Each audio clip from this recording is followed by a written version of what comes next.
Selamat bertemu kembali dalam training online biorisiko di K3L Universitas Indonesia.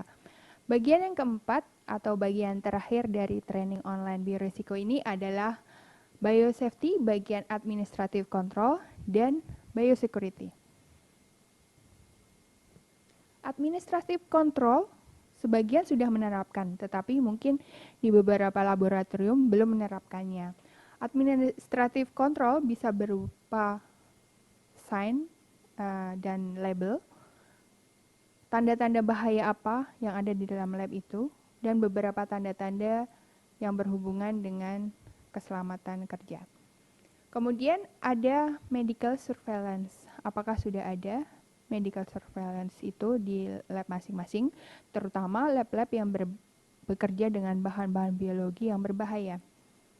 Kemudian training, ya kita mempunyai training online ini, tetapi training hands-on langsung di dalam lab itu sangat diperlukan bagi orang-orang yang bekerja di laboratorium. Kemudian inspeksi dan bagaimana pencatatan SOP. Ini beberapa simbol yang ada di lab. Ada yang chemical, ada yang biological. Training perlu diadakan dan disesuaikan di lab masing-masing. Karena kebutuhan setiap lab itu berbeda-beda. Tetapi training online biorisiko ini adalah training dasar yang ditujukan untuk semua lab yang bekerja dengan bahan biologi. SOP. SOP seperti saya terangkan di bagian pertama, ada beberapa contoh SOP yang bisa Anda terapkan di lab masing-masing. Dalam SOP itu di setiap lab harus ada pencatatan yang baik. Suatu SOP itu bersifat dinamis. Jadi tidak ada salahnya kemudian dalam beberapa jangka waktu tertentu kemudian berganti disesuaikan dengan situasi yang ada di lab tersebut. Tetapi yang terutama adalah pencatatan yang baik dari semua SOP yang ada. Karena ini sangat menentukan baik dalam bioresiko atau dalam kualitas penelitian di laboratorium. Bagian biosafety sudah berakhir. Kita akan memasuki bagian biosecurity. Seperti saya terangkan dalam bagian sebelumnya bahwa biosecurity prinsipnya adalah melindungi bahan biologi yang ada di lab dari orang yang berniat untuk menyalahgunakan bahan-bahan biologi tersebut. Ada beberapa unsur dari biosecurity. Bisa dari keamanan secara fisik, gedung misalnya dengan dikunci, kemudian ada penjagaan, kemudian ada daftar tamu yang datang di tempat tersebut dicatat, dan sebagainya. Kemudian ada personal security. Jadi kita perlu mengetahui orang-orang yang bekerja di lab, terutama bagi lab-lab yang bekerja dengan bahan biologi berbahaya, kita harus tahu benar siapa yang mempunyai hak masuk dan mempunyai akses ke dalam lab tersebut, terutama akses penyimpanan bahan-bahan biologi. Kemudian keamanan informasi. Keamanan informasi dari data, bahan-bahan apa yang tersimpan, atau misalnya hasil diagnostik. Apakah semua orang bisa mengakses? Apakah semua orang bisa mengubah data yang di dalam hasil diagnostik tersebut? Itu harus diperhatikan karena itu menyangkut kredibilitas suatu institusi juga. Kemudian keamanan dalam transport. Sebelumnya kita sudah belajar bagaimana kita melakukan pengemasan, pengepakan, dan pengiriman bahan biologi yang benar. Selanjutnya adalah material control dan accountability. Jadi, semua materi bahan biologi di dalam lab itu harus dicatat. Dan apabila ada yang masuk atau dikeluarkan, dikirim, ada suatu dokumen yang mencatat semua itu. Atau Kalau kita mau memberikannya ke suatu institusi lain, kita harus mempunyai yang namanya Material Transfer Agreement. Di situ semua tercatat dengan rapi. Itu adalah bagian dari program-program biosecurity yang harus diterapkan di dalam laboratorium yang bekerja dengan bahan biologi. Beberapa contohnya di sini adalah dengan fingerprint ya. Fingerprint, jadi tidak setiap orang bisa masuk ke dalam lab tersebut. Jadi ada tanda bahaya dan hanya orang tertentu yang bisa memasuki lab tersebut.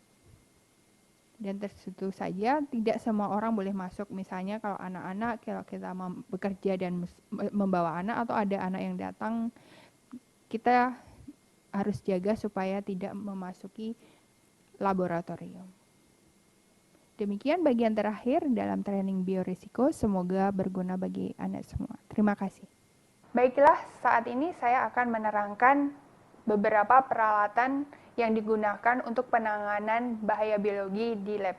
Yang pertama adalah Personal Protection Equipment atau PPE. Dalam bahasa Indonesia kita mengenal sebagai alat perlindungan diri atau APD. Yang kedua adalah spill kit. Spill kit ini digunakan untuk menangani kalau ada tumpahan bahan biologi yang ada di lab. Dan yang ketiga adalah transport bahan biologi dari lab untuk keluar lab atau di dalam lab. Baiklah, saya akan menerangkan satu persatu dari peralatan tersebut. Sekarang saya akan menjelaskan satu persatu mengenai peralatan untuk menangani bahan biologi. Yang pertama adalah jas lab. Jas lab ada dua macam. Yang pertama adalah jas lab yang menutupi seluruh tubuh, biasanya digunakan untuk menangani bahan biologi yang berbahaya. Jas lab ini bersifat sekali pakai dan anti air. Yang kedua adalah jas lab biasa yang kita gunakan untuk praktikum atau melakukan penelitian di laboratorium yang bekerja dengan bahan biologi. Selanjutnya adalah pelindung kaki. Pelindung kaki ini diperlukan untuk beberapa eksperimen yang memerlukan perlindungan ekstra selain sepatu. Selanjutnya adalah masker. Ada beberapa macam masker. Yang pertama adalah masker kertas, kemudian masker bedah yang kita sering gunakan, kemudian yang terakhir adalah masker untuk menangani bahan biologi yang bersifat aerosol. Kemudian selanjutnya adalah sarung tangan. Saat ini ada dua macam sarung tangan yang digunakan. Yang satu berbahan lateks yang berwarna putih, dan yang lain adalah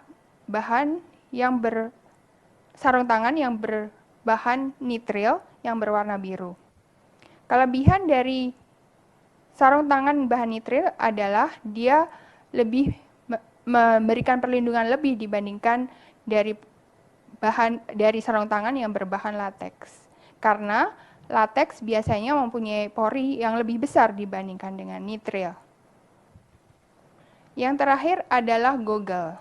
Goggle ini digunakan untuk melindungi mata dari cipratan bahan kimia ataupun bahan biologi. Demikian yang tentang PPE atau Personal Protection Equipment. Selanjutnya, kita akan memperkenalkan yang namanya spill kit. Ibarat kita sedang berperang, atau kita ibaratkan sedang berperang melawan bahan biologi, ini adalah perlengkapan persenjataan kita untuk menangani tumpahan bahan biologi. Orang yang akan membersihkan harus menggunakan apron untuk melindungi dari cipratan-cipratan, baik bahan biologi ataupun bahan kimia, selama membersihkan. Kemudian orang yang membersihkan juga harus menggunakan shoe cover untuk melindungi sepatu atau alas kakinya saat membersihkan. Shoe cover ini sekali pakai dan selanjutnya dibuang setelah membersihkan. Kemudian orang yang membersihkan juga harus menggunakan sarung tangan. Kita harus melihat bahan biologi yang ditangani itu. Jadi kita pilih sarung tangan yang cocok untuk melakukan pembersihan tumpahan tersebut. Selanjutnya adalah dustpan dan wiper. Ini digunakan untuk mengumpulkan serpihan-serpihan dari, misalnya ada kecelakaan, ada pecahan yang harus dikumpulkan, dan pecahan itu mengandung bahan biologi, maka kita kumpulkan dengan menggunakan wiper dan dustpan. Jangan kita mengambil langsung dengan tangan kita meskipun kita menggunakan sarung tangan. Kemudian ada pinset besar dan kecil. Bila kita memunguti serpihan bahan yang tajam, kita bisa menggunakan pinset yang besar atau yang kecil. Pinset kecil untuk serpihan kecil dan pinset yang besar untuk serpihan yang besar. Setelah kita bersihkan serpihan-serpihan, kita akan menyerap cairan atau tumpahan bahan biologi itu dengan berbagai macam absorben yang cocok. Ada yang kita bisa menggunakan kanebo, kemudian kita bisa menggunakan spons yang punya daya serat lebih tinggi, atau menggunakan tisu untuk tumpahan yang kecil. Semuanya itu bersifat sekali pakai yang kemudian harus didekontaminasi sebelum dibuang. Selanjutnya adalah sodium hipoklorit, baik berbentuk cair atau berbentuk serbuk. Di dalamnya juga terdapat deterjen yang serbuk untuk membersihkan setelah didekontaminasi. Kita harus menggunakan sendok kecil untuk menaburkan sodium hipoklorit tersebut ke dalam tumpahan. Sekali lagi, jangan menggunakan tangan. Selanjutnya ada plastik ziplock dengan berbagai macam ukuran. Ini untuk mewadahi serpihan yang kita kumpulkan atau sampah-sampah absorben dari setelah kita selesai menyerap tumpahan bahan biologi tersebut. Kemudian setelah itu semua ditempatkan di dalam suatu tempat sampah yang berlambang biohazard. Demikian semua isi atau perlengkapan kita untuk menangani bahan biologi. Selanjutnya kita akan mengenal bagaimana kita mengemas suatu bahan biologi yang akan kita kirimkan, baik antar lab ataupun antar daerah atau lebih jauh lagi antar negara. Pertama, bahan biologi di dalam suatu tabung harus kita lindungi dengan absorben. Absorben itu selain melindungi tabung, juga dia berguna apabila tabung ini pecah, maka semua cairan di dalamnya harus bisa diserap oleh absorben ini. Selanjutnya absorben kita masukkan ke dalam transport bottle sebagai secondary container. Kemudian kita tutup. Selanjutnya transport bottle itu kita masukkan ke dalam kotak atau kardus untuk dikemas dan dikirimkan. Demikian semua peralatan untuk penanganan bahan biologi di dalam lab. Tentu saja masih ada peralatan yang lain yang kemungkinan diperlukan untuk menangani bahan biologi di dalam lab. Terima kasih.